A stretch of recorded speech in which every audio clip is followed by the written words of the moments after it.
गुलामी का जंजीर पहनाया गया, जबरदस्ती अशिक्षित किया गया और धन अर्थव्यवस्था से दूर किया गया।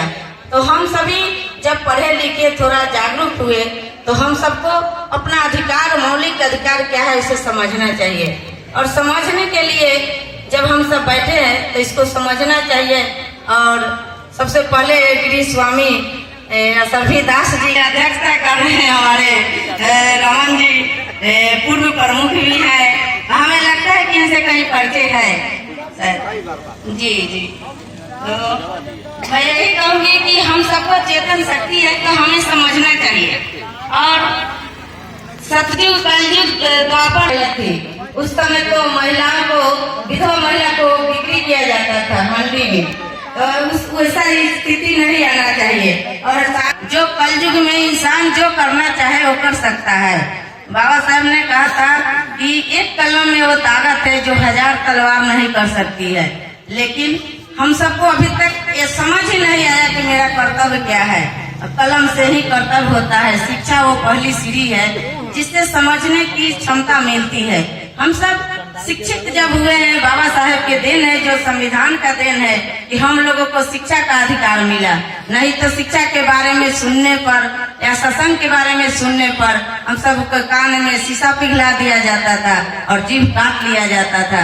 हमारे पूर्वज के साथ अनेक घटनाएं घटी, लेकिन जब हमने अपना इतिहास जाना और पढ़ा तो इसको करना चाहिए। क्योंकि इसके पहले मैं भी अंधविश्वास में पड़ी हुई थी और जब जन्म से ही माता पिता को मैंने देखा देवी देवता को पूजते हुए, तो मैं भी पूरा पूजा पाठ करने में भी मग्न हो गई थी और पूरा पूजा पाठ करती थी। इतिया जितिया खरजितिया तीज चचंडा सारा पर्व को करती थी।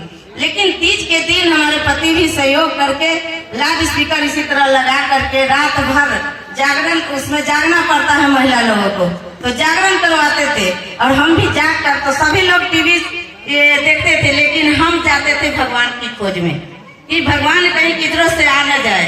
जहाँ मैंने उसका मंडप बनाया है या रोड पर ही कहीं घूमते होंगे तो जा रहे हैं भगवान को बुलाने, लेकिन कोई भगवान को नहीं दिखाई दिया।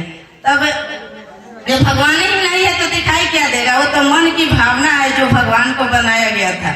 लेकिन सारे पर्व को देखते हुए मैंने अपने 2 लड़की है, 1 लड़का है, उसमें भी सोचा कि शायद भगवान की कृपा से लड़का हुआ है तो भूया बाबा की पूजा और क्या अष्टजाम भी मान चुकी थी।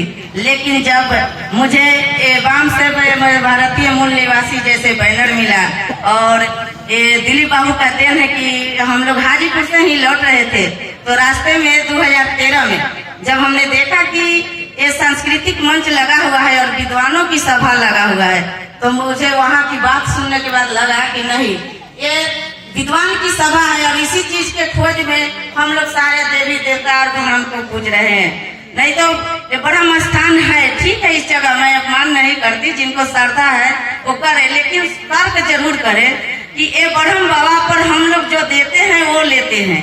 वो देवता होते तो हमको खुद देते, जो मन में हमारी इच्छा है, जो गरीबी है, हमें पैसा चाहिए, लेकिन हम उनको जो देते हैं वो लेते हैं। और जब एक आंधी तूफान आएगा तो जड़ से उलट जाएंगे। वो तो अपने दिल के लिए स्वयं अपनी सुरक्षा नहीं कर सकते, तो हमारी सुरक्षा क्या करेंगे?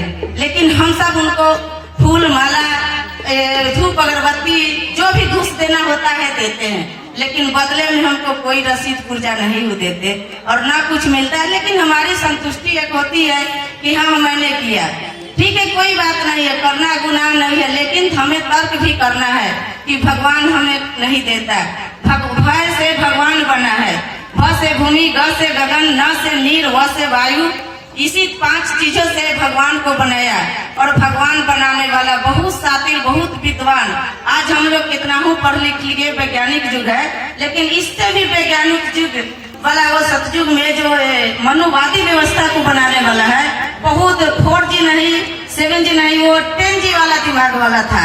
वो 10G दिमाग से इस संविधान की मनुस्मृति को लिखा और कैसे महिलाओं को पहले गुलाम किया जाए। महिला पर सबसे ज्यादा शोषण किया और महिला को तो एकदम माने पति का भी दास बना दिया। दास का मतलब ही गाली ही होता है, तो दास बना दिया और कहा कि नहीं, दासिन बन के तू घर में बर्तन बासन पोछा करेगी, घर को संभालेगी, लेकिन बाहर नहीं निकलने देना चाहिए। आज भी हम सभी मूल निवासी भाई में जीवित है कि महिला को थोड़ा नहीं निकलना चाहिए। मैं भी एक महिला हूँ, लेकिन मेरे पति शायद मूर्ख है कि होशियार है, हमको लेके आते हैं जरूर। मुझे थोड़ी ना समझ में नहीं आया, क्योंकि वो घुमाते हैं और लेके आते हैं, तभी आप सबके बीच मुझे बोलने का कुछ मौका मिला। लेकिन ये सारी बातें मेरे मन में पहले भी चलता था कि मैं क्या करूं, कैसे कहूं, कैसे लोगों को समझाऊं। तो हम सभी किसी चीज के गुलाम बन गए और ब्राह्मणवादी मनुवादी व्यवस्था ने हम सबको जन्म से लेकर मृत्यु तक और गर्भ में भी हमारा शोषण करता है। हमारे माँ बहनों को कहती है पर्व कीजिए और पर्व में उपवास रहिएगा तो सुंदर बच्चा पैदा होगा, तो सुंदर और स्वस्थ बच्चा होगा। लेकिन गर्भ में ही बच्चा अति कुपोषित हो जाता है। पहले थोड़ा वातावरण दूषित नहीं था तो लोग 2-4 दिन हमारी माँ बहने उपवास भी रह लेती थी तो कोई बीमारी नहीं होता था।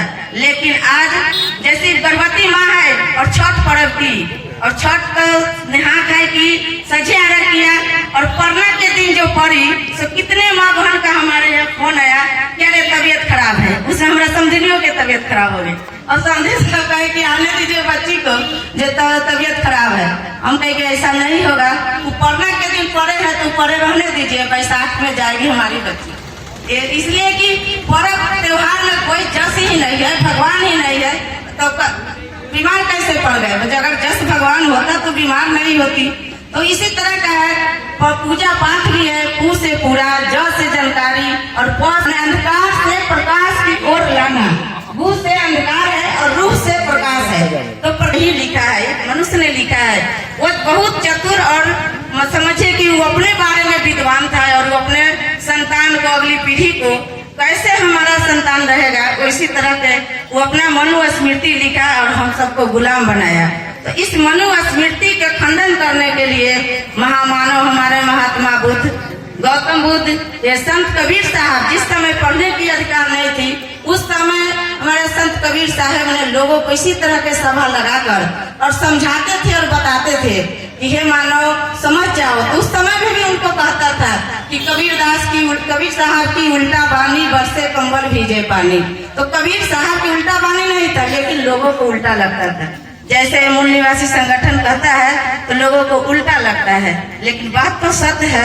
फिर तर्क करने की बात है, कबीर साहब ने भी समझाया। हमारे सारे जितने भी महापुरुष को आप लोग देख रहे हैं, सारे महापुरुष ने इस समाज की जागृति की हम बैकवर्ड ओबीसी के लिए ही करके गए थे और समझाए, कहे सत्संग के द्वारा कहे, लेकिन लोग जिनको समझना था समझे, नहीं समझना था नहीं समझे। कबीर साहब ने कहा था ऐसा बानी बोलिए मन का आपा खोए, औरों को शीतल करे और खुद भी शीतल होए। तो सबको शीतल करते थे कबीर साहब और समझाते थे। ठीक है, उसी का हम लोग उन्हीं का वंशज है, इसलिए उनका आज गुण छिपा हुआ है। आज इसी सब के निचोड़ में आज भारतीय मूल निवासी सब और अधिकार है। इसके लिए हमारे समाज के काम के लिए आया जाता है। तो इस जगह समझने के लिए लोग नहीं बैठते हैं, क्योंकि उनके पास फुर्सत नहीं होता है। लेकिन सबसे बड़े कामयाब काम किए बाबा साहेब अम्बेडकर जी। इन्होंने संविधान रचकर और सब कुछ हमको दे दिया।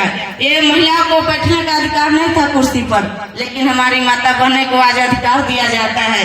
तो मुंह छुपा कर बैठती है कि न शर्म लगेगी, गाँव में कैसे बैठू। तो ये सब अधिकार दिया जाता है, लेकिन ठीक है, धीरे धीरे सब जागृति आएगा, हम सभी करेंगे।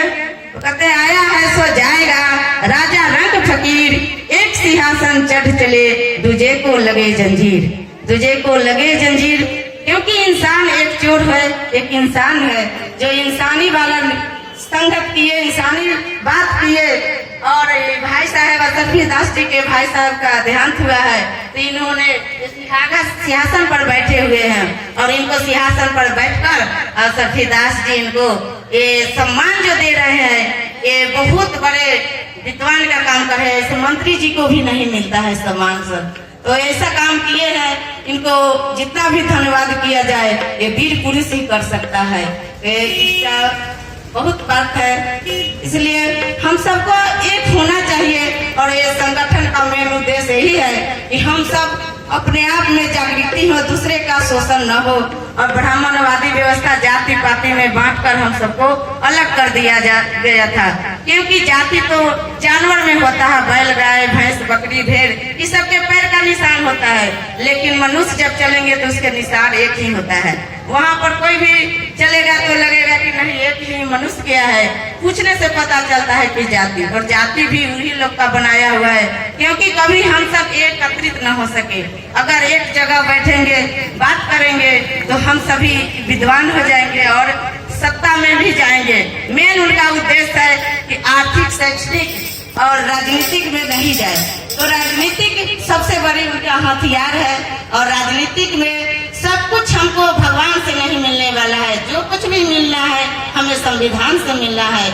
और ये संविधान बचाओ अभियान हम लोग कर रहे हैं कि बाबा साहब को करवा को आगे बढ़ाना है। बाबा साहब का अपनी इच्छा था कि हमारे करवा को बढ़ाना और बढ़ाते हुए हम अपने समाज को जगाना, नहीं तो किसी को कुछ मिलता नहीं है। हम सभी अपने खर्च से आते हैं जाते हैं और समाज को बताते हैं कि यहाँ पर बाबा साहब ने हम सब के लिए 3 बच्चे की कुर्बानी दी थी और सारा जीवन माता रमाबाई ने फटी कपड़ा पहनकर उन्होंने अपने पति का सहयोग दिया था। तो हम सब उनके बलिदान के अनुसार हम लोग कुछ नहीं है, इसलिए हम सभी को उनके करवा को बढ़ाना है। और यही मेरी श्रद्धा सुमन होगा। फिर से मैं दिवंगत जगदीश दास जी को श्रद्धा सुमन करते हुए अपने वाणी को विराम देती हूँ। जय भारत, जय मूल निवासी, नमो बुद्धाय। बहुत बहुत धन्यवाद नीलम जी।